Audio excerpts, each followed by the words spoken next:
उठाइए दोनों हाथ और हो जाइए नाचने के लिए तैयार। क्या नाम है आपका? दशवन। कहाँ घर है? धवलपुर। अच्छा।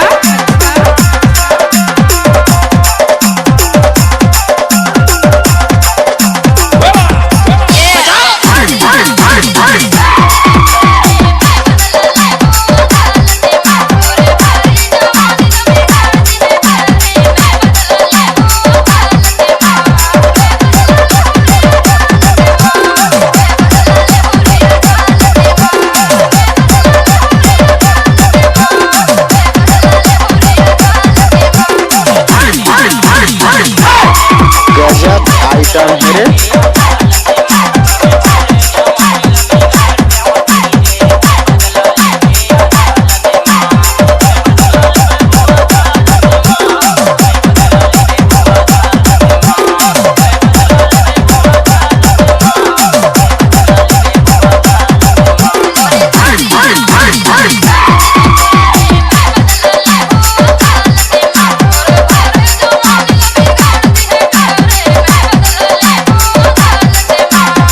गणपत बजाते रहना यार।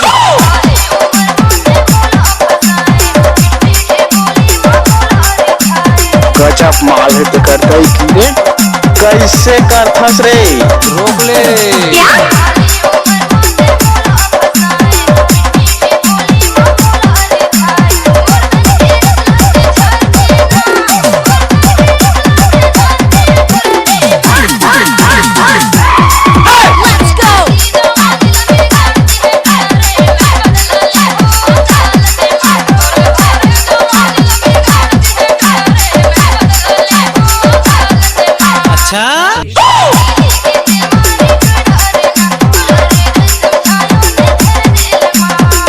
इस गाने को मिक्स किया है दशवन धवलपुर से।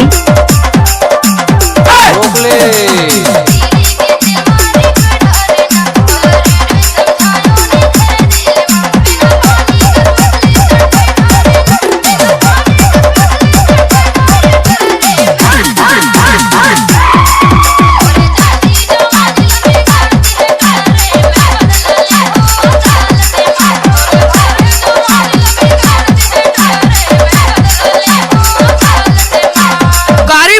पे भाई